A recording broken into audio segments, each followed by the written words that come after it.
አራዳ ፓርክና ወዳጅነት ፓርክ መካከል አፓርትመንቶች እንዲሁም ለንግድ ተመራጭ በሆነው በመሃል ተክለ ሃይማኖት የንግድ ሱቆችን ይዘንሎት መተናል። ቤተ መንግስት አቅራቢያ አራዳ ፓርክ ፊት ለፊት ከ30% እውነተኛ ቅናሽ ጋር በካሬ በ73500 ብር ብቻ ከባለ 1 እስከ ባለ 3 መኝታ አፓርትመንቶችን ከሜሪትስ ፕሮፐርቲ ይዘንሎት ቀርበናል። በጥሬ ገንዘብ ለሚከፍሉ 30% ቅናሽ የተደረገባቸውን ባለ 1 መኝታ በ3.6 ሚሊዮን ብር አጠቃላይ ክፍያ፣ ባለ 2 መኝታ በ6.9 ሚሊዮን ብር አጠቃላይ ክፍያና ባለ 3 መኝታ በ9.5 ሚሊዮን ብር አጠቃላይ ክፍያ አቅርበንሎታል። እንዲሁም ከ10% ቅድመ ክፍያ ጀምሮ በ3 ዓመት የግንባታ ሂደት እየከፈሉ የቤት ባለቤት ይሆኑ። በዚህ የመኖሪያ መንደር ውስጥ መዋኛ ገንዳ፣ ጂምናዚየም፣ ደረጃውን የጠበቁ ሰፋፊ ሊፍቶች፣ ምቹና በቂ መኪና ማቆሚያ ቦታዎች፣ ዘመናዊ የደረቅ ቆሻሻ ማስወገጃ፣ አውቶማቲክ ጄኔሬተር የተገጠመለት የከርሰ ምድር ውሃና ለተለያዩ አገልግሎት የሚውል ሰገነትም በአንድ አካቷል። እንዲሁም በመሃል ተክለ ሃይማኖት ከአንድ ሳምንት ባልበለጠ ጊዜ የምናወጣቸው የንግድ ሱቆችን ቀድመው ለመመዝገብ ከታች ባለው ስልክ ይደውሎ። ሜሪትስ ፕሮፐርቲ አራዳ ፓርክ።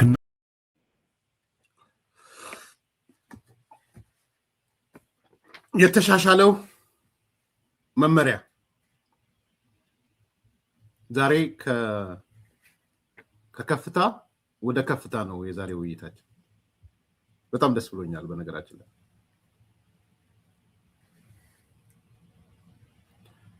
አጀንዳችን ከከፍታ ወደ ዝቅታ ሳይሆን ከከፍታ ወደ ሌላ ከፍታ ሄደ። የተሻሻለው መመሪያ ዛሬ በከፍተኛ ሁኔታ እያነጋገረ ያለው አንዱ ጉዳይ የኢትዮጵያ ብሔራዊ ባንክ ያወጣው መመሪያና ማሻሻያ ነው። የመመሪያው ማሻሻያ ከውጭ ምንዛሪ ጋር የተያያዘ ነው። የተሻሻለው መመሪያ ወደ 19 ማሻሻያዎች ነው ያሉት። ይሄ እያንዳንዱ ሰው ቤት የሚገባው ማሻሻያዎች ናቸው።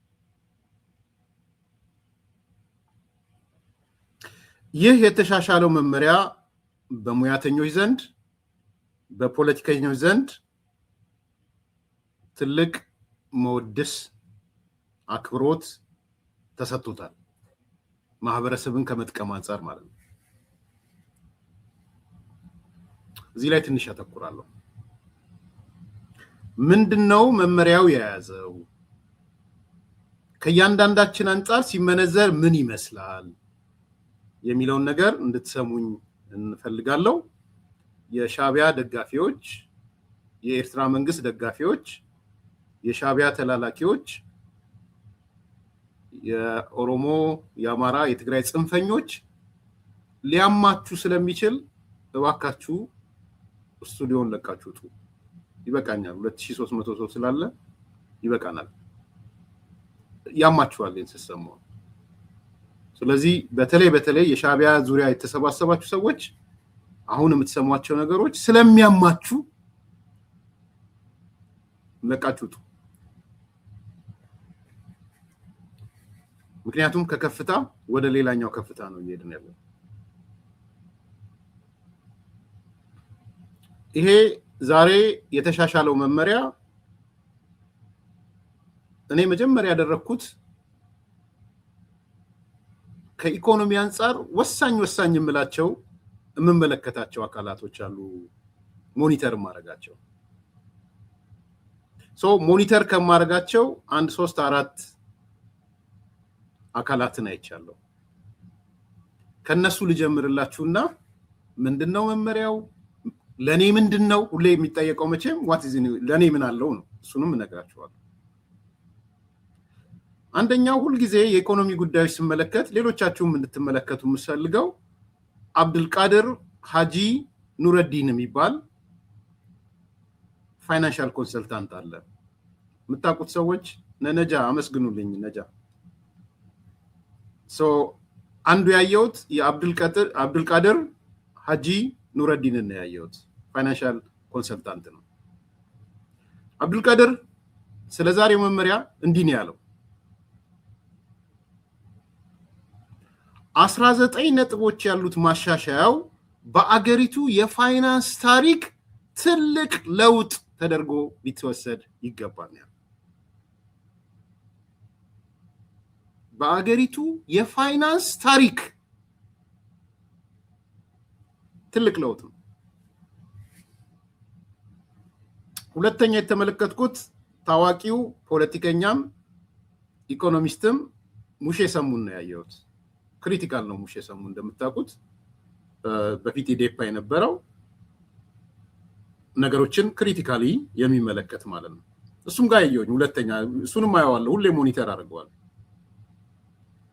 ታዋቂው ፖለቲከኛና ኢኮኖሚስት ሙሼ ሰሙ እንደዚህ ነው ያለው፣ ገንቢና የሚያስመሰግን እርምጃ ነው ያለው። ጊዜ ቢፈጅም የውጭ ምንዛሪ እንቅስቃሴ በአንጻራዊነት ነፃ መሆኑ የሚያስመሰግን እርምጃ ነው ያለው። አሁንም ግን ገና ብዙ ይቀራል ብሎ ክሪቲካልም ስለሆነ የሚቀሩትን ነገሮች አንስቷል። ይሄ ሁለተኛ ነው። ሶስተኛ ያነሳው በጣም ወደው ብዙዎቻችሁም ሰብስክራይብ እንድታደርጉት የምፈልገው በኢትዮጵያን ኢኮኖሚስት ቪው የሚል ዩቲዩብ ያለው በጣም ጎበዝ ዋሲውን በላይ ነው። እንደው ዛሬ ሰብስክራይብ አድርጉለት። ዋሲውን በላይ ነው። የኢኮኖሚ ጉዳዮች መስማት የምትፈልጉ ሰዎች ዋሲውን በላይ ጋር ሄዱ እና ዩቲዩብም ፌስቡክም ላይ በኢትዮጵያን ኢኮኖሚስት ቪው የሚል ነው ያለው። በጣም ነገሮችን ክሪቲካሊ የሚመለከት ሰው ነው። ዛሬ ምን አለ ዋሲውን? በኢትዮጵያን ኢኮኖሚስት ቪው ብሔራዊ ባንክ በድፍረት ወሰነ። በውጭ ምንዛሪ ዙሪያ ከፍተኛ ለውጥ ተደርጓል። ብዙ እድሎች፣ ብዙ ስጋቶች። ስትራክቸራል ቼንጅ ነው ያለው።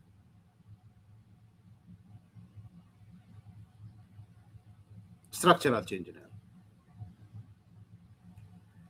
አራተኛ የተመለከትኩት አዲስ ፎርቹንን ነው። አዲስ ፎርቹን ትልቅ እፎይታ የሰጠ የሊበራላይዜሽን እርምጃ የሚሰጥ መመሪያ ብሏል። መጨረሻ ካፒታል ነው ያየሁት። ማሻሻያው የውጭ ምንዛሪ ገበያው ላይ ነፃና ግልጽ ቀልጣፋ ያደርገዋል ብሏል። ይሄ እንግዲህ መመሪያውን ካየው በኋላ ዋና አምላቸው ካፒታልን ካፒታል ነው ታቁታላችሁ፣ አዲስ ፎርቹን ነው ታቁታላችሁ፣ በኢትዮጵያን ኢኮኖሚክ ቪው እዚህም እየጻፋችሁ ነው። ታዋቂው ኢኮኖሚስት ሙሼ ሰሙ እና አብዱልቃድር ሀጂ ኑረዲን እነዚህን ሰዎች ነው ሞኒተር ያደረኩት ማለት ነው። እንግዲህ እነዚህ ሰዎች የጠሽጠሽ ሰዎች አይደሉም፣ ነገሮችን ክሪቲካሊ የሚያዩ ሰዎች ናቸው። ዛሬ ምንድነው ታዲያ ምንድነው ውሳኔው ምን ቢመጣ ነው የሚለውን ነገር እኔ ከምነግራችሁ ዋሲውን ይንገራችሁ። ዋሲውን ፕሮግራም የሰራው ስላለ አመስግኘው ከዋሲውን ስሙት፣ ከኢትዮጵያን ኢኮኖሚስት ቪው ማለት ነው። ብሔራዊ ባንክ ዛሬ የካቲት 4 2018 ላይ ውጭ ምንዛሬ መሰረት ያደርጉ ማሻሻያዎች አድርጓል። መመሪያዎች አሻሽሏል። 19 መመሪያዎች ናቸው እና ቀላል የሚባል አይደለም። ብሔራዊ ባንክ ስትራክቸራል ለውጥ ያደረገው እና 19 ነው። ሁሉንም ባይሆንም ግን ዋና የሚባሉትን ወደ 7 ያሉትን ስትራክቸራል ለውጦች ሀሳብ ልሰጣችሁ ፈልግ ያለው። ደግሞ የዚህ መመሪያ ያሉት እድሎች ምንድናቸው? ደግሞ ስጋቶችም አሉበት። ስጋቶቹ ምን ሊሆኑ ይችላሉ የሚለውን ሀሳብ ልሰጣችሁ ፈልግ ያለው። እንግዲህ ዋና የሚባለው ምንድነው? አንደኛው አገልግሎት ይሰጡ የነበሩ የሰርቪስ ኤክስፖርት ላይ የሚሳተፉ ማለት ነው። ምን ማለት ነው? እዚህ ሀገር ውስጥ ፍሪላንስ ሆነው ውጭ ሀገር ላይ አገልግሎት እየሰጡ በውጭ ምንዛሬ የሚከፈላቸው ሰዎች አሉ። ምናልባት የጠበቃ አገልግሎት ሊሆን ይችላል፣ ሂሳብ ሰራተኝነት ሊሆን ይችላል፣ አማካሪ ሊሆን ይችላሉ፣ በፍሪላንስ ፕሮግራመር ሊሆን ይችላሉ። ስለዚህ በውጭ ምንዛሬ ተከፋይ የነበሩ ነበሩ። ስለዚህ የተከፈላቸውን በኢትዮጵያ ብር የመውሰድ ግዴታ ነበረባቸው። በቃ ተለውጦ ነው የሚሰጣቸው። አሁን ግን እነዚህ አገልግሎት የሚሰጡ ሰዎች የሚያገኙትን የውጭ ምንዛሬ እንዲጠቀሙ ተፈቅዶላቸዋል። በፊት አንድ ስራ ሰርቶ $100 ያገኝ የነበረ ሰው $100 ተለውጦ 15400 ብር ነበር ይሰጠው የነበረው። አሁን $100 ይሰጠዋል ማለት ነው። ይሄ እጅግ በጣም ትልቅ ለውጥ ነው። ብዙ ጊዜ ጥያቄ ሲነሳበት የነበረ ነው። አንደኛው መሰረታዊ እሱ ነው። ሁለተኛው በጣም ተደጋጋሚ ጥያቄ የነበረበት ምንድነው? እነዚህ ባንኮች ዓለም አቀፍ ካርዶችን አትመው ከውጭ ምንዛሬ አካውንት ጋር የማገናኘት ስራ እንዲሰሩ ማለት ነው። ለምሳሌ ሰዎች ዓለም አቀፍ ክፍያ ሊኖርባቸው ይችላል። ለምሳሌ ሰብስክሪፕሽን ሊኖርባቸው ይችላል። አንድ ቻናል ሰብስክሪፕሽን ሊኖርባቸው ይችላል። የአባልነት ክፍያ ሊከፍሉ ይችላሉ። በካርድ የሚከፈሉ በውጭ ምንዛሬ የሚከፈሉ ክፍያዎችን ዓለም አቀፍ ክፍያ ሰብስክሪፕሽን ሊሆን ይችላል። የሆነ የሚገዙት ሪቴል የሚገዙት እቃ ሊኖራቸው ይችላል። ስለዚህ እሱን አገልግሎት እንዲያገኙ ተፈቅዷል። ይሄ በጣም ጥሩ ነው። ሶስተኛው ይህም በጣም ትልቅ ነው። አሁን በፊት ወደ ውጭ አንድ ሰው ከኢትዮጵያ ወደ ውጭ ሀገር ገንዘብ የውጭ ምንዛሬ መላክ የሚፈልግ ከሆነ ብላክ ነው የሚጠቀሙ። ብላክ ኤንድ ዋይት ብላክ ነው ሄዶ የሚጠቀሙ። አሁን ግን በህጋዊ መንገድ ወደ ውጭ ሀገር መላክ ይችላል። እስከ $3000 ለምሳሌ እዚህ ሀገር ኖሮ ልጁን ውጭ ሀገር የሚያስተምር ወላጅ ከሆነ ለልጁ $3000 መላክ ይችላል ማለት ነው። ይሄ ከውጭ ከብላክ ላይ ይደፈን የነበረው አሁን ብላክ እየሄዱ ያገኙት የነበረውን አገልግሎት በቀጥታ በመደበኛ ባንክ ቤቶች በኩል ይህን አገልግሎት እንዲያገኙት ያደርጋል። ውጭ ሀገር ልጆቻቸው የሚያስተምሩ ሊሆኑ ይችላሉ። ውጭ ሀገር ራሳቸው ዘመድ ኖሯቸው መላክ የሚፈልጉ ሊሆኑ ይችላሉ። በተለያየ ምክንያት ላይ ግን ወደ ውጭ ሀገር የሚልኩ ከውጭ ሀገር እዚህ ሬሚታንስ እንደሚመጣ አሁን ደግሞ ወደ ውጭ ሬሚታንስ እንደመላክ ቁጠሩት። ስለዚህ እስከ $3000 በጣም ትልቅ መጠን ነው። አንዱ ስጋቱ ከዚህ ነው የሚነሳው። በኋላ አቅርብላችኋለሁ። ይሄ ተፈቅዷል። አራተኛው እንግዲህ የባንኮች ጉዳይ ነው። ባንኮች ከብሔራዊ ባንክ ፈቃድ ሳያስፈልጋቸው የረጅም ጊዜ ስምምነቶችን ማድረግ ይችላሉ። ለምሳሌ ከዛሬ 6 ወር በኋላ ያለ ስምምነት ቢሆን በዛሬው ዋጋ ከኤክስፖርተሩ ጋር ሊነጋገሩ ይችላሉ፣ ወይ ደግሞ ከኢምፖርተሩ ጋር ሊነጋገሩ ይችላሉ።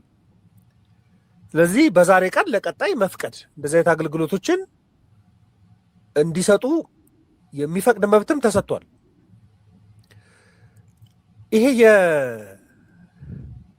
ይሄም በጣም ትልቅ የሚባለው አንደኛው ምንድን ነው? የውጭ ባለሀብቶች በጣም በተደጋጋሚ ጥያቄ ይነሳበት የነበረው እና ኮምፕሌን የሚያቀርቡት የውጭ ባለሀብቶች አንድ ሀገር ላይ መጥተው ኢንቨስት ለማድረግ ሲፈልጉ እኔ ማገኘውን ትርፍ ወደ ውጭ ይዤ መሄድ ይችላለሁ የሚል ጥያቄ ያመጣሉ እና ብሔራዊ ባንክ ሲሪየስ ነበር እዚህ ጉዳይ ላይ አይፈቅድም ነበር። አሁን ግን ያለ ብሔራዊ ባንክ ፍቃድ ማስረጃ ብቻ በማቅረብ ያላቸውን ያገኙትን የትርፍ ክፍፍል ወደ ውጭ ይዘው መሄድ ይችላሉ። ካፒታል አውትፍሎ ማድረግ ይቻላል። ይሄ በኋላ እንገልጸዋለን። በተለይ ለውጭ ቀጥተኛ ኢንቨስትመንት ባለሀብቶች እዚህ ሀገር ውስጥ መጥተው ኢንቨስት እንዲያደርጉ በጣም የሚያበረታታ መንገድ ነው። አንደኛ በፊት እጥረትም ስለነበረ ነው፣ ግን ካፒታል አውትፍሎ እንዳያደርግ በሚል ስጋት ምክንያት ሲሰጥ የነበረ መብት አልነበረም። አሁን ተፈቅዷል። እሱ ብቻ ሳይሆን ኢትዮጵያውያን በውጭ ሀገር ላይ ኢንቨስት እንዲያደርጉም ይፈቅዳል። አሁን አዲሱ መመሪያ ላይ ይፈቅዳል። ሰባተኛው ዋና ከሚባሉት መካከል ምንድን ነው? እዚህ ሀገር ውስጥ ያሉ የግል የውጭ ምንዛሬ ቢሮዎች የተሰጣቸው መብት አለ። እንግዲህ በፊት ማስያዝ የነበረባቸው በካፒታል ደረጃ ላይ ማስያዝ የነበረባቸውን አሁን እንዲጠቀሙት ተፈቅዶላቸዋል። ስለዚህ ካሽ የመያዝ አቅማቸው አድጓል። ገንዘብ ተለቆላቸዋል ማለት ሊኩዲቲያቸው እንዲያድግ ተደርጓል። ለምሳሌ 30 ሚሊዮን ካፒታል አስይዘው የነበረው ያን 30 ሚሊዮን እንዲጠቀሙ እየፈቀደ ነው። ከአንድ ዓመት በላይ ልምድ ያላቸው ግን አንድ ዓመት ያልሞላ ልምድ ያላቸው ደግሞ እስከ 15 ሚሊዮኑ እንዲለቀቅላቸው። ይሄ ጥቁርን ለማዳከም የጥቁር ገበያን ለማዳከም እድል አለው። ምክንያቱም እነዚህ የግል የውጭ ምንዛሬ ቢሮዎች አሁን የካሽ አቅማቸው የሚያድግ ከሆነ የሚመነዝሩት መጠናቸው እንዲያድግላቸው ያደርጋል።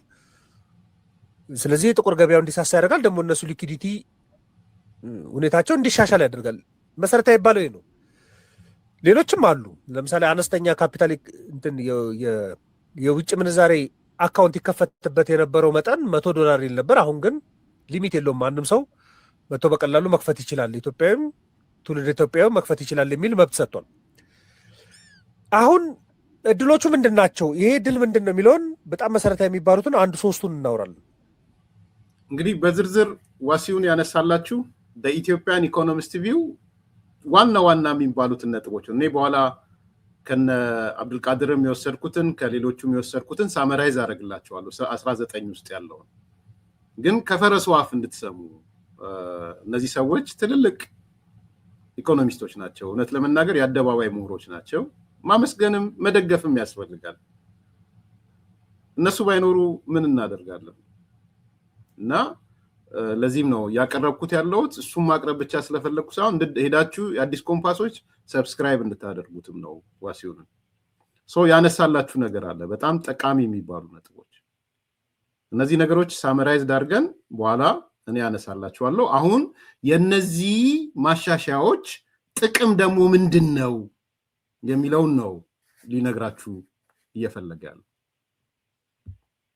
አንደኛው ይሄ ፍሪላንስ የሚሰሩ በጣም ብዙ ወጣቶች ተፈጥረዋል ኢትዮጵያ ኢኮኖሚ ውስጥ በቃ ብዙ ስራ እዚያ ሀገር ውስጥ ቁጭ ብለው ውጭ ሀገር የሚሰሩ በፕሮግራመርነት የሚሰሩ አሉ በጠበቃ የሚሰሩ አሉ የሂሳብ ሰራተኝነት በኮንሰልታንት የሚሰሩ አሉ በጣም ብዙ ማለት ነው ዲዛይን የሚያደርጉ ሰዎች አሉ እና ይከፈላቸው የነበረው በውጭ ምንዛሬ የሚከፈላቸው በውጭ ምንዛሬ ስለማያገኙት ቅሬታ ነበራቸው አንደኛ በትንሽ የመጠን ነው የሚመነዘርላቸው እሱን ይመለከታሉ ሁለተኛ ደግሞ መጠቀም አለመቻላቸው ቅሬታ ነበር በዚህ ምክንያት ያሸሹ ነበር በቃ ኢትዮጵያ ውስጥ እንዳይከፈላቸው የሚያደርጉም ይኖራሉ ስለዚህ ይሸሽ ነበር ብዙ ገቢ ይሸሽ ነበር ወደ ብር የመለወጥ ግዴታ ውስጥ ይገቡ ነበር አሁን ይህን እንዲጠቀሙ ማድረጉ እና በኋላ ላይ እነሱ ያስቀመጡትን ካፒታል ኢንቨስት ሊያደርጉት ይችላሉ ሶፍትዌሮች ሊገዙበት ይችላሉ ለሌሎችም ሊገለገሉበት ይችላሉ እቃም ሊገዙበት ይችላሉ በውጭ ምንዛሬ ስለዚህ ፍሪላንስ የሚሰሩ ሰዎች ከዚህ ሆነው ለውጭ ሀገር ላሉ ሰዎች አገልግሎት እየሰጡ በውጭ ምንዛሬ ለሚያገኙት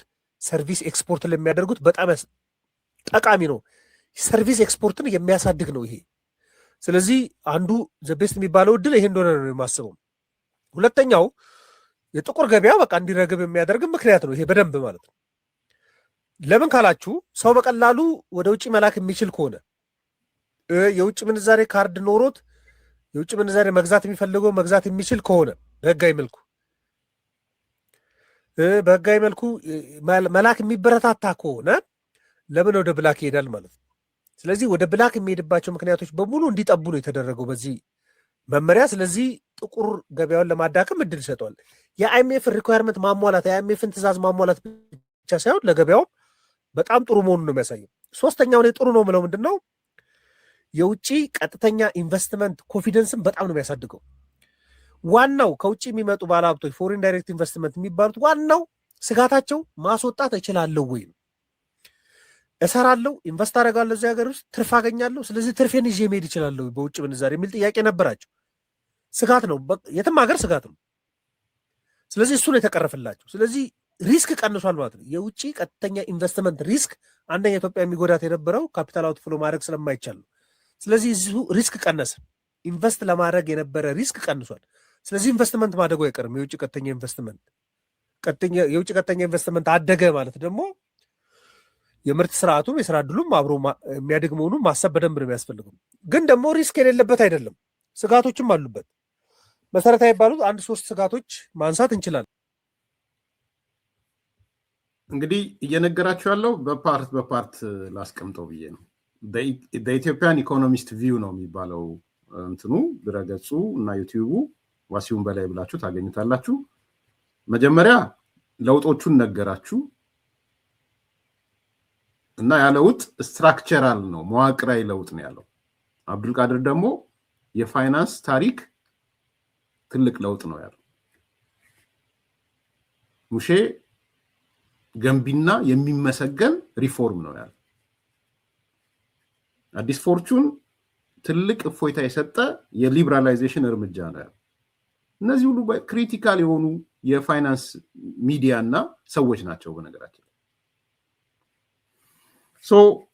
ምንድነው ጥቅሙ የሚለውን ነገር አንስቶ የዚህ ጥቅሞች 1-2-3 ብሎ ያነሳዋል እዚህም እየተወያያችሁበት ነው ስጋቶቹ ደግሞ የሚላለ ሁሉም ነገር ባይዘዌ አንድ ድል ከስጋት ጋር ነው የሚመጣው ይሄንን ማሰብ ይጠይቃል ሁሌ ድል ብቻ አብሮ ብቻውን አይመጣም እንደሱ የሚባል ዓለም ላይ እንደሱ የሚባል ነገር የለም የምትፈጥረው የምትወስደው እርምጃ የራሱ ደግሞ ስጋቶች አሉት ስጋቶቹስ ምንድናቸው የሚለውን ደግሞ ያነሳል። እሱን እንሰማና እኔ ሳመራይዝ አደርግላችኋለሁ ከሁሉም ያገኘሁትን ማለት ነው። ይሄን በጣም ማበረታታት። ስለዚህ እዚሁ ሪስክ ቀነሰ። ኢንቨስት ለማድረግ የነበረ ሪስክ ቀንሷል። ስለዚህ ኢንቨስትመንት ማደጉ አይቀርም። የውጭ ቀጥተኛ ኢንቨስትመንት አደገ ማለት ደግሞ የምርት ስርዓቱም የስራ ዕድሉም አብሮ የሚያድግ መሆኑን ማሰብ በደንብ ነው የሚያስፈልገው። ግን ደግሞ ሪስክ የሌለበት አይደለም፣ ስጋቶችም አሉበት። መሰረታዊ የሚባሉት 1-3 ስጋቶች ማንሳት እንችላለን። ይሄን በጣም ማበረታታት አለብን። ሙሉ ለሙሉ ወደ ገበያ አልዞረም፣ ነገር ግን በቃ እየለቀቀ ነው። ብሔራዊ ባንክ በፊት በጣም ስትሪክት የነበረበትን አሁን በቃ ከፍቶ ሱፐርቫይዝ ወደ ማድረግ እየመጣ ነው። ስለዚህ አፕሪሼት የሚደረግ ነው፣ ግን ስጋት የለበትም ብሎ የሚነገራለም። አንድ መሰረታዊ የሚባሉ 3 ስጋቶች አሉኝ እኔ። አንደኛው አንድ ሰው ለቤተሰቡ ለውጭ $3000 መላክ ይችላል የሚለው መብት ተፈቅዷል። ለምሳሌ በአመት ውስጥ 15000 ሰዎች ቢልኩ ብለን እናስብ። 15000 ሰዎች $3000 ቢልኩ 45 ሚሊዮን ነው የሚሆነው። 45 ሚሊዮን ዶላር አውትፍሎ አደረገ ማለት ነው። ይሄ በጣም ብዙ ነው። 45 ሚሊዮን ዶላር አውትፍሎ ያደርጋል። ስለ ብዙ ሰዎች ወደ ውጭ ሀገር በሆነ ሰበብ $3000 የሚልኩ ከሆነ እንዲያሸሹ እድል እየተከፈተላቸው ነው። ስለዚህ ይሄ ሪስክ ስለሚሆን በደንብ ቢታሰብበት ጥሩ ነው። ሁለተኛው የውጭ ቀጥተኛ ኢንቨስትመንት ጥሩ ነው ብለናል። ነገር ግን የውጭ ቀጥተኛ ኢንቨስትመንት ካፒታል ብቻ ስለተፈቀደላቸው ኢትዮጵያ ውስጥ ኢንቨስት አያደርጉም፣ ኮንፊደንስም አይኖራቸውም። በሌላ ምክንያት በፖለቲካም በሌሎችም ምክንያት ኮንፊደንስ ከሌላቸው፣ መተማመን ከሌላቸው ይሄንን መመሪያ ቶሎ ቶሎ ያላቸውን ትርፍ ከዚህ ሀገር ውስጥ እንዲያሸሹ ሊያደርጋቸው ይችላል። የሚታሰበው ምንድን ነው? አንድ የውጭ ባለሀብት እዚህ ሀገር መጥቶ ኢንቨስት አድርገው በሚያገኘው ትርፍ እዚሁ ኢንቨስትመንቱን ያሳድገዋል ተብሎ ነው በሎጂክ የሚታሰበው። ነገር ግን ሪስክ የሚኖረው ከሆነ በቃ ባተረፈ ቁጥር ያገኛትን ቶሎ እያስወጣ ኢትዮጵያ ውስጥ ያለው የውጭ ምንዛሬ ካፒታል አውትፍሎ እንዲወጣ ሊያደርገውም ይችላል። እሱም በደንብ ሊታሰብበት ማሰብ በደንብ ነው የሚያስፈልግ። ሶስተኛው ስጋት ምንድን ነው? እንግዲህ ሰዎች በቀላሉ የውጭ ምንዛሬ አካውንት መክፈት የሚችሉ ከሆነ የውጭ ምንዛሬ አክሰስ መሆን የሚችሉ ከሆነ ስጋት በተሰማቸው ዋጋ ንረት ከፍ ባለ ጊዜ ብሮቻቸውን በሙሉ በውጭ ምንዛሬ ለመለወጥ እንዲነሳሱ ሊያደርግ ይችላል። በተለይ ሶርሱ በደንብ የማይጠና ከሆነ ለምሳሌ አንድ ሰው የዲያስፖራ አካውንት ከፍቶ በቀላሉ ከገበያ እየሰበሰበ የውጭ ምንዛሬ አካውንት ላይ እየሄደ የሚያጠራቅም ከሆነ በቃ እያሸሸ ነው ማለት ነው። እያሸሸ ሳይሆን በቃ ብሩን ወደ ውጭ ምንዛሬ እየለወጠ ነው፣ ስፔኩሌት እያደረገ ነው ለምንም ፐርፐዝ። ስለዚህ እሱ ከስጋት ሊያደርገው ይችላል። ግን ከገበያው ደግሞ የውጭ ምንዛሬ ሊመጥ ስለሚችል በተለይ ማንም አካውንት መክፈት ይችላል ማስቀመጥ ይችላል የሚለው ጉዳይ ሰዎች ብራቸውን ወደ ውጭ ምንዛሬ እንዲለውጡና እንዲይዙት መብት እየፈቀደ አለመሆኑንም በደንብ ማጣራት ያስፈልጋል። ግን በጣም ጥሩ አፕሪሼት የሚደረግ እርምጃ ነው። ለእናንተ የተወሰነ መረጃ ለመስጠት ነው። ማንኛውም ሀሳብ አስተያየት ካላችሁ የኢትዮጵያ ኢኮኖሚ ላይ ልትልኩልን ትችላላችሁ። ለነበረን ቆይታ በሙሉ ከልብ አመሰግናለሁ። መልካም ቀን። እናመሰግናለን ዋሲሁን። ኢትዮጵያን ኢኮኖሚስት ቪው ብላችሁ ማለት ነው። አይ ቲንክ ሳመራይዝድ ስላደረገው የኔ እንትን ማለት ስላልፈለግኩ ነው። በደንብ ከሙያተኛው እንድትሰሙ ስለፈለግኩ ነው። በአጠቃላይ ምንድነው ዛሬ ሆነው እንደተባለው በ19 ነጥቦች ነው ስትራክቸራል የሆነ የመመሪያ ለውጥ የተደረገው። ከነዚህ ውስጥ ለኔም ጎላ ብለው የታዩኝ አንደኛ ግለሰቦችና ላኪ ያልሆኑ ተቋማትንም ያካተተ ሲሆን ደንበኞች ለሕክምና ለትምህርት አገልግሎት የሚሆን እስከ $20,000 የሚደርስ ገንዘብ የጉዞ ቪዛ ወይም የአየር መንገድ ትኬት ማቅረብ ሳያስፈልጋቸው ደጋፊ ሰነዶችን ብቻ በመያዝ ከባንክ ማውጣት ይችላሉ ማለት ነው። ለቤተሰብ ግለሰቦችና ላኪ ያልሆኑ ተቋማትንም ያካተተ ሲሆን ደንበኞች ለሕክምና ለትምህርት አገልግሎት የሚሆን እስከ $20,000 የሚደርስ ገንዘብ የጉዞ ቪዛ ወይም የአየር መንገድ ትኬት ማቅረብ ሳያስፈልጋቸው ደጋፊ ሰነዶችን ብቻ በመያዝ ከባንክ ማውጣት ይችላሉ። ይሄ ከሕክምና ከምናምን ጋር የተያያዘ የምትሰሙት ሮሮ ስለነበረ ማለት ነው። ሁለተኛ ለቤተሰብ ድጋፍ የሚላክ ገንዘብም የሰነድ አሰራሩ ቀለል ብሎ እስከ $3000 እንዲደርስ ተፈቅዷል ማለት ምን ማለት ነው? ለምሳሌ ፕራክቲካል ለማቀው ነው ከቤተሰብ አንፃር ልንገራችሁ። ቤተሰብ ራቅ ያለ ቤተሰብ ቢሆንም ቤተሰብ ይልውሰድና ልጆቹን እዚህ ሀገር የሚያስተምር ቤተሰብ አለ አሜሪካን ሀገር። ያ ሰው ለልጆቹ በዶላር ነው የሚከፍለው። ምን እንደሚያደርገው ምናልባት ወይ ከራሱ ከኢንቨስትመንቱ ዶላር ይወስዳል ወይም ደግሞ ከጥቁር ገበያ ይፈልጋል ማለት ነው ገንዘብ ዶላር። አሁን ግን ምን ማድረግ ይችላል? ለልጆቹ በቀጥታ $3000 መላክ ይችላል። ፕራክቲካሊ ማቀው ዘመድ ስላለኝ። ስለዚህ ዋሲውን ያነሳው ስጋት አለ። ሁሉም ሰው በዛ ሐሳቡ ቢልክ አገሪቷ አውትፍሎ ኦፍ ዘ መኒ አውትፍሎ ኦፍ ዶላር መጣ እርቃኗን እንዳትቀር ሰጋለው ብሏል። ልክ ነው። እሱን እንዴት ኮንትሮል ያደርጉታል? እንግዲህ ማጭበርበርን መቀነስ አንዳንዴ የህሊናም ጉዳይ አለው። እውነት ለመናገር መንግስት የጠረቃቀመብህን ነገር ሲከፍትልህ በአግባቡ የመጠቀም የዜግነት ግዴታ የሚባለው ነገር አለ። አንዱ እሱ። ሁለተኛ ሌላ ኮንትሮሊንግ ሜካኒዝም ካላቸውም ያስቀምጡ። ግን አሁን አንዱ የተባለው ምንድነው? ሄደ ጥቁር ገበያ ላይ ዶላር ፈልገ ምን ብለ ለልጆችን ለማስተማሪያ አትልክም፣ በቀጥታ መላክ ትችላለህ። ይሄ ዛሬ የመጣ መመሪያ ነው። 3 የውጭ ሀገር ባለሀብቶች ያገኙትን ትርፍ ያለ ማዕከላዊ ባንክ ቅድመ ፍቃድ በንግድ ባንኮች በኩል ወደ ሀገራቸው እንዲልኩ ይፈቅዳል። ይሄም ሪስክ አለው። ቅድም አንስቷል። አንድ የሆነ የውጭ ኢንቨስተሮች መጡ። ሲመጡ ድሮ ትርፋቸውን ይዘው አይወጡም ነበር፣ ዲቪደንዳቸውን ጨምሮ። አሁን እዛ አገር ውስጥ መጥተው በዛው ኢንቨስት እያደረጉ ይቀጥላል ነበር የሚለው። አሁን ግን ምንድነው እያለ ያሉት? ገንዘባቸውን ይመጣሉ፣ ኢንቨስት ያደርጋሉ፣ ትርፍ ካገኙ ትርፋቸውንም ይዘው መውጣት ይችላሉ። ኮንፊደንስ ቢልድ እያደረክ ነው ማለት ነው። መተማመን እየገነባህ ነው ማለት ነው። ይሄ ትልቅ ለውጥ ነው። የሆነ አካል ኢንቨስት አድርጌ አልፈልግም ብሎ ወይም የጸጥታ ችግር የምናምን ችግር አይቶ ሊያወጣ ይችላል፣ ሊቆይም ይችላል። ኮንፊደንስ ነው እየሰጠህ ያለው። መቆየትም ትችላለህ፣ መውሰድም ትችላለህ።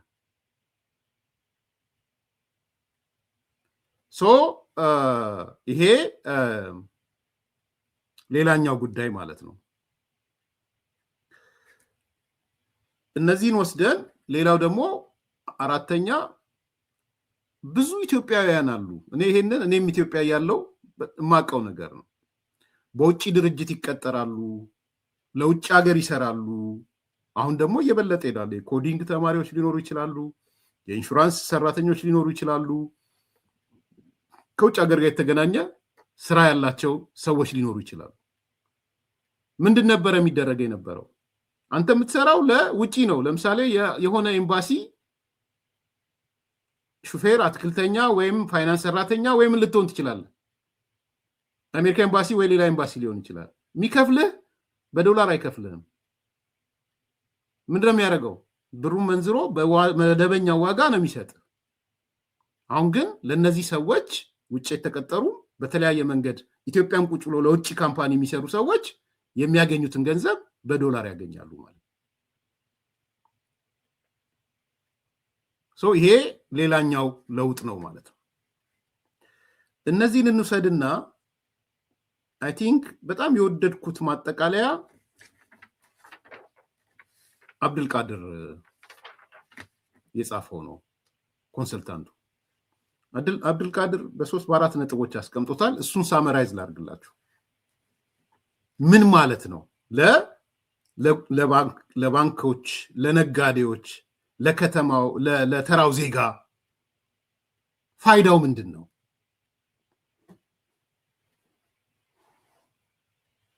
እሱን ትንሽ ላንሳላችሁ። አንደኛ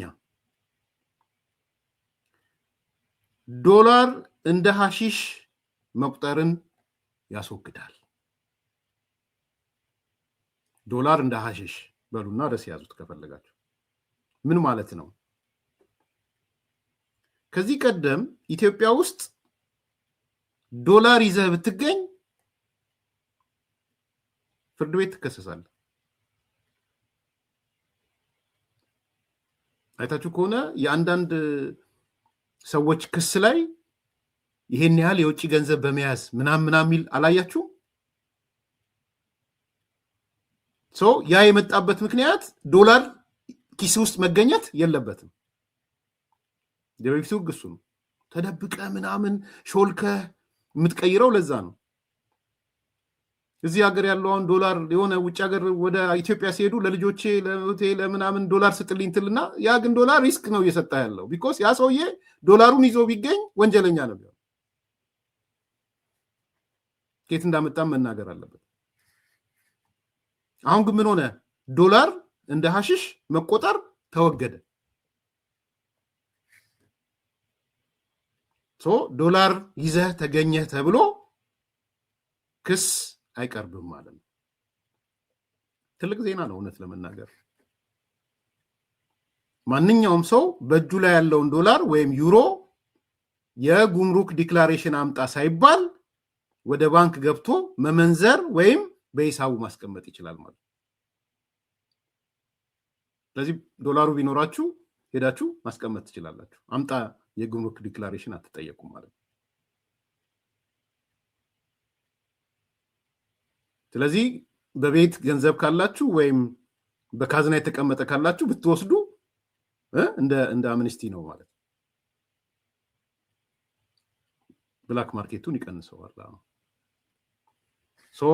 ዶላር እንደ ሐሺሽ መቆጠሩ ይቆማል ማለት ነው። ሁለተኛ ውጪ ላለ ቤተሰብ ዶላር መላክን መፍቀድ ነው። ይሄ ቅድም ዋሲውንም አንስቶላችኋል፣ አብዱልቃድርም አንስቶታል፣ እኔም ጨምሬላችኋለሁ። ስለዚህ ለዘመዶች እስከ $3000 በባንክ በኩል በህጋዊ መንገድ ትልካላችሁ። ለምሳሌ ሰሞኑን እርግጠኛ አይደለም ስሰማ ያ ኢቢኤስ ያለው ልጅ ያረፈው ልጅ የኪነ ጥበብ ሙያተኛው እንግዲህ በአደባባይ የተነገረ ስለነገር ስለሆነ ነው ማነሳው እንጂ ባይነገር አላነሳውም። እዛው ሀገር ኢትዮጵያ እየሰራ ነፃነት ማለት ነው። ኢትዮጵያ እየሰራ የሰራበትን ዋጋ ዶላር ከጥቁር ገበያም ከምን እያሳደደ ወደ አሜሪካ ይልካል የሚል ነገር ሰምቻለሁ። አተሳሳትኩም አይደል? ምን ማለት ነው አያችሁ? ጥቁር ገበያ ጋር ሄዶ ነው ዶላር የሚገዛው ነፃነት ወርቅ ነው።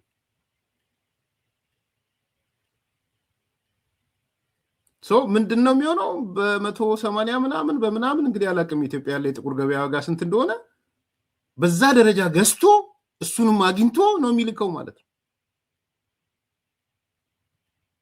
አሁን እሱ ይቀራል ማለት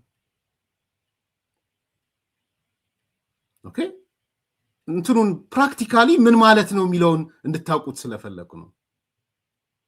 ለቤተሰቦች እዚህ ሁለት ልጆች ባለቤቱ አለች እንግዲህ አይሰሩም መሰለኝ ወይም የተወሰነ ምክንያት እዛ እየደጎማቸው ነው የሚኖረው እና እህቱ ስትናገር መሰለኝ የሰማሁት ብላክ ማርኬት ሄዶ ገንዘብ ያገኛትን እንግዲህ ኢቢኤስ የሰጠውን ብር ወደ ዶላር መንዝሮ በጣም በጣም ከባድ ነገር ነው። 3 ልጆች ናቸው። ኦኬ እንዲሁ እንትን ፕራክቲካሊ ምን ማለት ነው የሚለው እንድትረዱ ስለፈለኩ ነው። ስለዚህ ለዘመዶች እስከ $3000 በባንክ በኩል በህጋዊ መንገድ መላክ ይቻላል። ይህ በርካታ ሀገራት ያለ ነው። ልጆቻቸውን ውጪ የሚያስተምሩ ቅድም ያልኳችሁ እንትን የሚያስተዳድሩ ወዘተ ማለት ነው።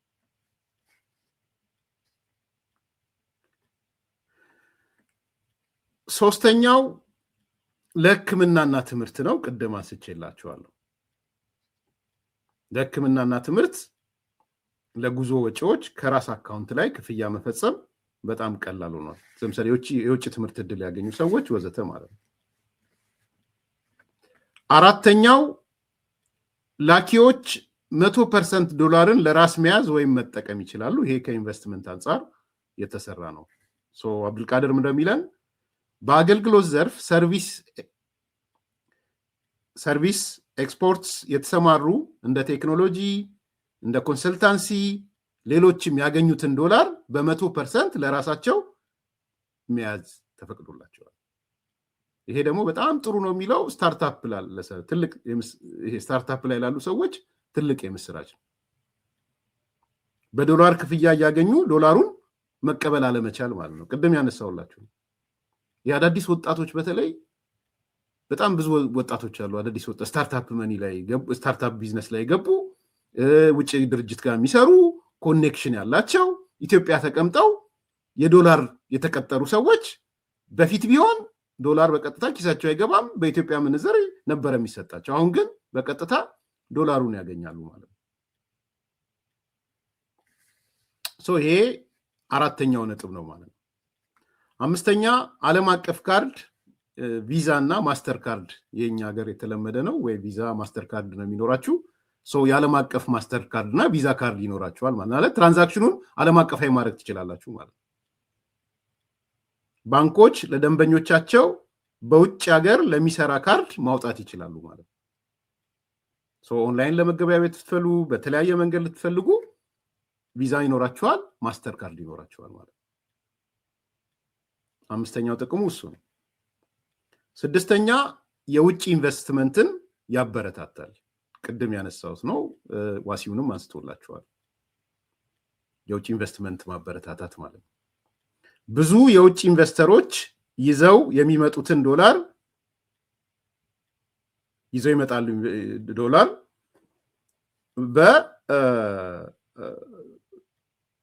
በማስገባት ይሄ ምንድነው ግሽበት ስላለ ብር ላይ አይደፍሩም ነበረ። ትርፍ ካገኘ በኋላም ዲቪደንዱን ወደ ውጭ ማውጣት አይችሉም ነበር። ቅድም ያልነሳ ነው ማለት ነው።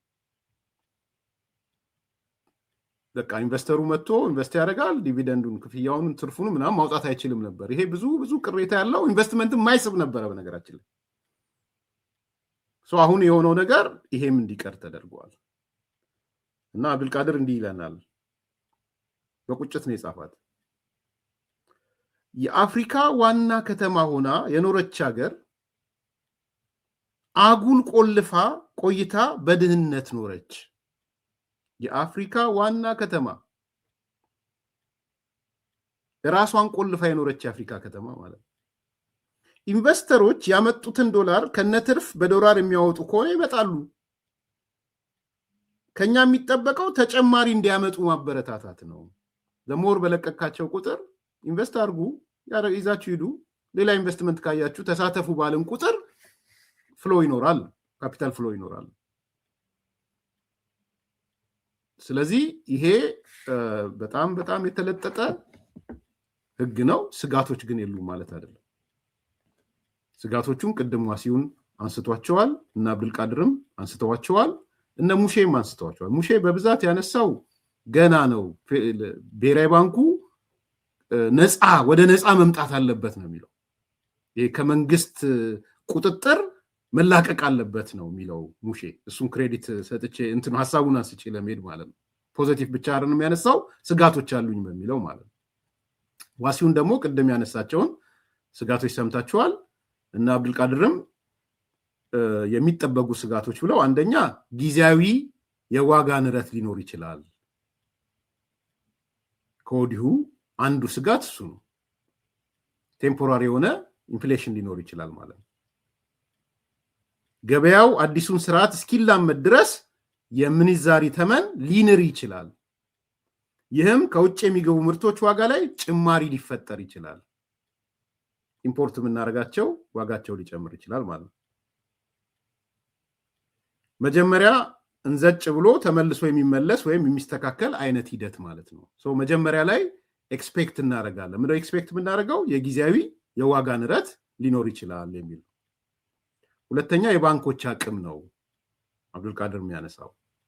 ባንኮች ዶላር የመፍቀድ ስልጣን ቢሰጣቸውም በእጃቸው በቂ ዶላር ከሌለ የለንም የሚለውን ቃል የተለመደ ሊያደርጉት ይችላል የሚል ሁለተኛ ስጋት አለው።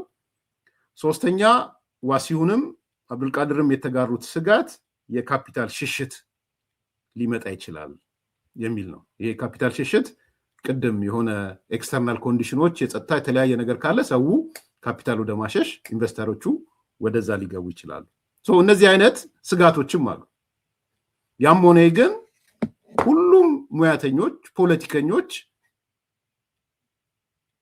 ያነሱት ነገር ይሄ ትልቅ ትራንስፎርሜሽን ብሔራዊ ባንክ ዛሬ ያደረገው ነገር እንደ ግለሰብም እንደ ባለሀብትም ኢትዮጵያ ውስጥ ኖረው ውጭ ሀገር እንደሚሰሩ ውጭ ሀገር ልጆቻቸውን ለሚያስተምሩ ሰዎችም ዶላርን ይዘው ለሚንቀሳቀሱ ሰዎችም ትልቅ ረፍት የሰጠ ስትራክቸራል የሆነ ለውጥ ነው ብዬ ነው ማም። እንዴት እንደምታዩት አላቅም።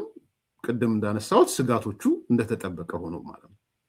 እንዲህ አይነት ነገሮችን መነጋገር አይ ቲንክ ወደ ዓለም እየተቀላቀልን ወደ ዓለም እየገባን የዓለም ከተማ እየሆንን ተቆልፈን መኖር አንችልም። እውነቱን ነው አብዱልቃድር።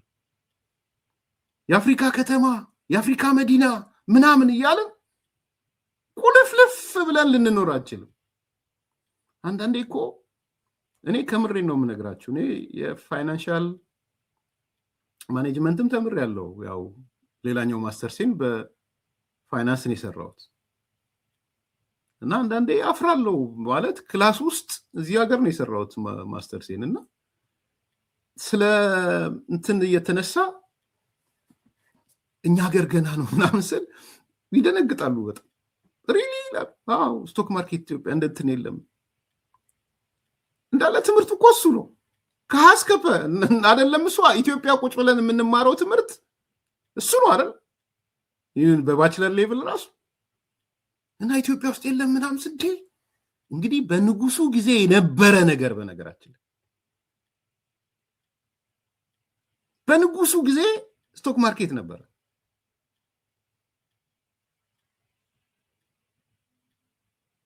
እስካሁን የለም። አሁን እየተጀመረ ምን ያህል ዓለም ካለበት እንቅስቃሴ ርቀን እንደነበረ ምን ያህል ዲስታንስ አድርገን እንደነበረ የሚታይ ነው።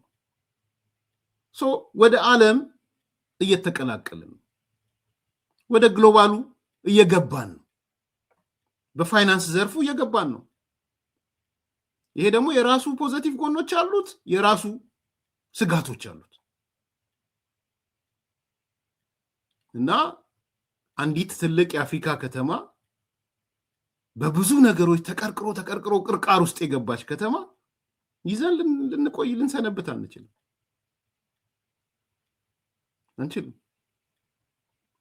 እና ይሄ አይ ቲንክ በጣም ብዙ ነገሮችን ይለውጣል ብዬ ነው ማስበው።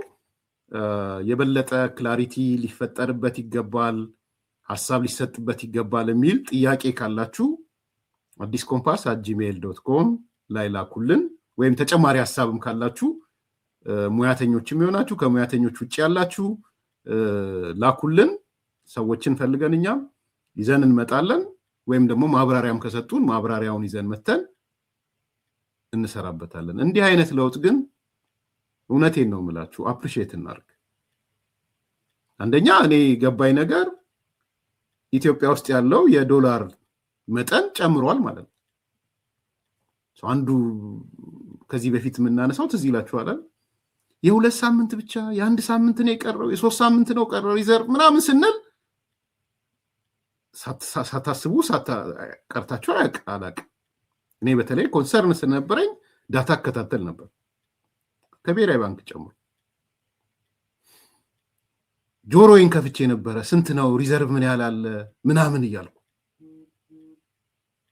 ስለዚህ አሁን የሆነ ነገር የሚታያችሁ በሪዘርቭ ደረጃ በቂ የዶላር አማውንት መኖሩ የሚያሳይ ነው። ኮንፊደንስም እያየው ነው። እና ኢንቨስት አድርግ ያተረፍከውን ነገር ይዘህ ሂድ ብለህ ስትል የሆነ ኮንፊደንስ አለ ማለት ነው። እስከ እንደዚህ ያህል ብር ዶላሩን ይዘህ መንቀሳቀስ ትችላለህ። ከዚህ በኋላ ኪስ ውስጥ ዶላር ተገኘ፣ ኪስ ውስጥ ዩሮ ተገኘ፣ ኪስ ውስጥ ፓውንድ ተገኘ ብዬ አልጠይቅም ስትል ሳም ሶርት ኦፍ ኮንፊደንስ አለ ማለት ነው። ውጭ ሀገር ልጆች አሉ የምታስተምረው። ኦኬ ከዚህ ገንዘብ ልከህ በዶላር አስተምራቸው ሲልህ ሳም ሶርት ኦፍ አሁንም ኮንፊደንስ አለ ማለት ነው እኔ የሚገባኝ። ስለዚህ የነዚህ ድምር ውጤት አይ ቲንክ ብሔራዊ ባንክ እየሄደበት ያለው መንገድ ልናበረታታው የምንገባ መንገድ ነው ብዬ ነው ማም ደን የነሙሽ የሰሙን ስጋት ደግሞ ጨምረን የበለጠ ሊበራላይዝ የሚሆንበት ከመንግስት ሸምቀቆ ወጥቶ ኒውትራል የሚሆንበት ብሔራዊ ባንክ አንዱ በመዘኛ ኒውትራል መሆኑ በተለይ በቦርድ ደረጃ የሀገሪቱን ፋይናንስ የሚወስነው ብሔራዊ ባንክ ስለሆነ የሀገሪቷን የዋጋ መረጋጋት የሚወስነው ብሔራዊ ባንክ ስለሆነ ትልቁ ኃላፊነት የተሰጠው ለብሔራዊ ባንክ ነው። በነገራችን ኑሮ ውድነት የዋጋ ግሽበት ትልቁ ብሔራዊ ባንክ ነው። ቀላል እንዳይመስላችሁ ብሔራዊ ባንክ ያንን ትልቅ ተቋም ከመንግስት ተጽዕኖ ማስወጣትም ሌላው ስራ መሆን አለበት ማለት ነው። ስለዚህ ሪዘርቭ መጨመሩን ነው የምታዩት። ኮንፊደንስ ትመለከታላችሁ። ወደ ዓለም ለመግባት የሚታይ ነገር ታያላችሁ። ተዘግተህ እኔ ዘግቻለሁ ክፈትልኝ ብለህ መጠየቅ አትችልም። አንተም ከፍተህ ሌላውን ከፍቶ ነው እንጂ የኔ ዝግ ነው ያንተ ግን ክፍት ነው፣ አንተ ጋር ልሂድ እኔ ግን ተዘግቻለሁ ልትል አትችልም። ዓለም እንደሱ አይደለም እየሰራ ያለው። ስለዚህ ይሄ ትልቅ የከፍታ ውይይት ነው፣ የጽምዶ ውይይት አይደለም። ቀለሚጦስ ጽምዶ እንዴት ኢትዮጵያን እናጥፋት፣ እንዴት ክላሽ እንግዛ፣ እንዴት ጠሽጠሽ እንበል ጽምዶ እሱ ነው። አላስወጣም ጽምዶ እሱ ነው። ይሄ ጽምዶ አይደለም። ይሄ በጣም በጣም አድቫንስድ የሆነ ነገር ነው የምናወራው። በጣም ቱ ፋር ከዘሶኮልድ የኢሳያስ ጽምዶ አውቶቢስ በጣም የራቀ ነገር ነው የምናወራው ወንድሜ። የላችሁም እናንተ ይሄ የምንነጋገረው ስለ ዓለም ውስጥ ያለ ኢኮኖሚክ እንቅስቃሴ ምን ይሁን ብለን ነው እያወራን ያለ ነው። ጠሽጠሽ አይደለም። ልታፍር ነበር የሚገባ መምጣትም አልነበረብም። ቅድም የነገርኳችሁ ለዚህ ነው። ሻቢያዎች፣ የሻቢያ ተላላኪዎች፣ የአማራ ጽንፈኛ፣ የኦሮሞ ጽንፈኛ፣ የትግራይ ጽንፈኛ ስለሚያማችሁ ከዚህ ፕሮግራም ውጡ ያልኳችሁ ለዛ ነበር። አይመችም ይሄ ንግግር ለእናንተ። ይሄ ትልቅ የአገር ትራንስፎርሜሽን ነው የምናወራው። ይሄ ደግሞ ለእንደናንተ አይነት ሰው በፍጹም በፍጹም በፍጹም አይሆንም። አይ ቲንክ ይሄንን ከፍታ አውርተን ወደ ሌላው ዝቅታ መግባት ህሊና አልፈቀደም። ስለዚህ የዝቅታ ወሬዎችን በርዕስ ባስቀምጣቸውም ነገ እንነጋገርባቸው። እንግዳ እንዳለኝ ከተመቻቸ ከአማራ ክልል ጥለው ከመጡ ወደ ሰላም ከመጡ ሰዎች ለማግኘት እየሞከርኩ ነው። እድል ካገኘው ነገ ከተመቻቸ ኢንተርኔት ወዘተ ከተመቻቸ ይዣቸው እመጣለሁ። ላይክ አርጉ፣ ሰብስክራይብ አርጉ፣ ሼር አርጉ። መልካም ቀን። አራዳ ፓርክና ወዳጅነት ፓርክ መካከል አፓርትመንቶች እንዲሁም ለንግድ ተመራጭ በሆነው በመሃል ተክለ ሃይማኖት የንግድ ሱቆችን ይዘንሎት መተናል። ቤተ መንግስት አቅራቢያ አራዳ ፓርክ ፊት ለፊት ከ30% እውነተኛ ቅናሽ ጋር በካሬ በ73500 ብር ብቻ ከባለ 1 እስከ ባለ 3 መኝታ አፓርትመንቶችን ከሜሪትስ ፕሮፐርቲ ይዘንሎት ቀርበናል። በጥሬ ገንዘብ ለሚከፍሉ 30% ቅናሽ የተደረገባቸውን ባለ 1 መኝታ በ3.6 ሚሊዮን ብር አጠቃላይ ክፍያ፣ ባለ 2 መኝታ በ6.9 ሚሊዮን ብር አጠቃላይ ክፍያና ባለ 3 መኝታ በ9.5 ሚሊዮን ብር አጠቃላይ ክፍያ አቅርበንሎታል። እንዲሁም ከ10% ቅድመ ክፍያ ጀምሮ በ3 ዓመት የግንባታ ሂደት እየከፈሉ የቤት ባለቤት ይሆኑ። በዚህ የመኖሪያ መንደር ውስጥ መዋኛ ገንዳ፣ ጂምናዚየም፣ ደረጃውን የጠበቁ ሰፋፊ ሊፍቶች፣ ምቹና በቂ መኪና ማቆሚያ ቦታዎች፣ ዘመናዊ የደረቅ ቆሻሻ ማስወገጃ፣ አውቶማቲክ ጄነሬተር የተገጠመለት የከርሰ ምድር ውሃና ለተለያዩ አገልግሎት የሚውል ሰገነትም በአንድ አካቷል። እንዲሁም በመሃል ተክለ ሃይማኖት ከአንድ ሳምንት ባልበለጠ ጊዜ የምናወጣቸው የንግድ ሱቆችን ቀድመው ለመመዝገብ ከታች ባለው ስልክ ይደውሎ። ሜሪትስ ፕሮፐርቲ አራዳ ፓርክ